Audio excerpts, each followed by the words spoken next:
Hey everyone, my name is Gibran. So let's talk about one of the most stressful topics in Germany, the rental deposits. Now I've been here for almost 10 years and I thought I've seen it all, but no. When the time comes to get your deposit back, your landlord will unleash their inner artist, calling it Schönheitsreparaturen, as they like to say in that lovely German accent, Schönheitsreparaturen. Basically cosmetic repairs. When this word comes in play, then you watch your deposit just disappear. So here's my story. I tell my landlord I'm moving out, and boom, I get the bill. Not just any bill, this was like a blueprint for a palace renovation. I'm looking at it thinking, dude, what is this? An audition for Germany's next top apartment? What is this? And he says, yeah, you must paint the walls, the doors, the heaters, everything. Yeah, it must be perfect. I'm thinking like I'm moving out or preparing this place for a royal visit. I don't know. So something like that was there. All right, so here's the tip number one. Read your contract like it's a thrill novel with a plot twist. In Germany, contracts come with hidden gems, by which I mean extra costs. Those Schönheitsreparaturen clauses, think of them as your landlord's secret wish list when you move out of your apartment. And if you are anything like me, you might just think that painting walls is fine, but suddenly they are asking for whole makeover. Walls, doors, heaters. So my advice, read it, highlight it, get a magnifying glass if you need to. Because once you sign, you are committed to that contract. Well, I've been living at that place for 5 years, so some wear and tear here and there, that's normal, right? But this list, it was like the landlord had me planning an instant dream home episode from Netflix. I'm talking walls, doors, heaters. I guess he thought that I was just some kind of Picasso who would turn an apartment walls into a masterpiece that he could sell for, I don't know, million euros. And here's the thing, in Germany, the law says you got to handle few cosmetic repairs. That's fair, I get it. But not the entire glow up, right? Unless my landlord had the German chancellor planning a visit to my place, no one needs freshly painted heaters. Now, some of you might remember my recent video on renting scams in Germany. It's crazy what you have to look out for, from fake listings to landlords who want deposit in cash. I covered all of that in details because, trust me, renting here isn't just about finding a place, it's about making sure you don't end up with an empty bank account.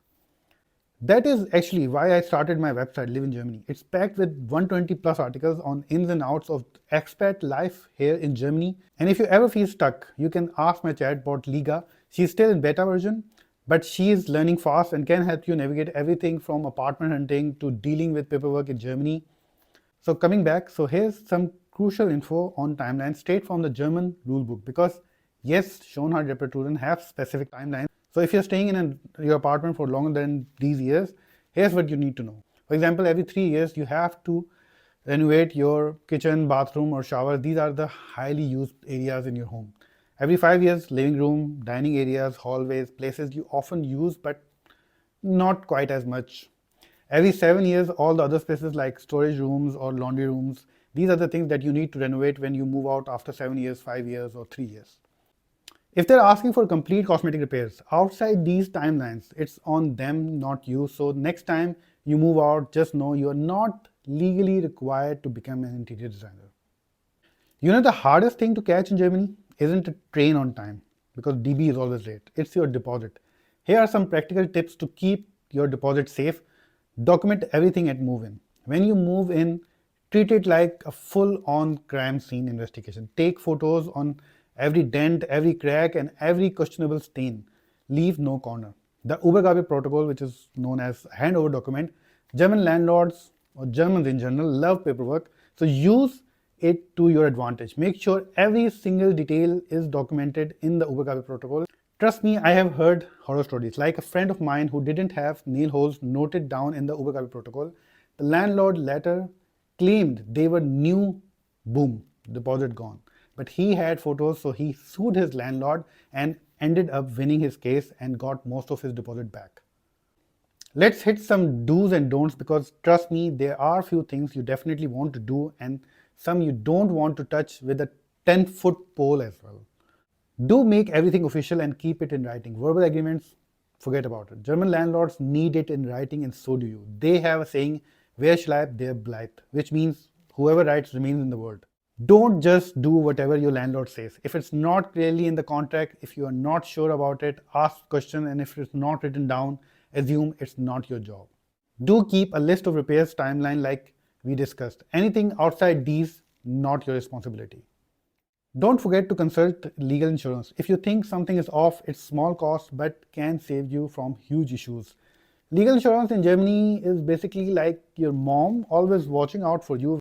Speaking of legal insurance, I want to address a comment I got on one of my videos recently. Someone said that moral of the story is that I am trying to sell legal insurance. And just to be clear, I'm not here to sell you any insurance. I am just saying get it from wherever you want. Just protect yourself. As experts living in Germany, we don't know every inch of German law, and sometimes locals can use that to scare or pressure us. So whether it's insurance or just knowing your rights, I'm just sharing what I found useful for myself and what I believe is good for experts, because we are in the foreign country, we don't know everything. So wrapping it up, I wish I had known these things when I moved out of my place. Instead, my deposit pretty much funded a mini home makeover. But if you follow these steps which I mentioned in this video, you can be the one who will get your deposit back. And if you're looking for more information on your rights, as I mentioned already, check out my website, Live in Germany. Links are in the description. Thanks for tuning in, and hey, don't forget to hit that subscribe button for more survivor tips in Germany. See you next time, and good luck with your landlords. Ciao, ciao.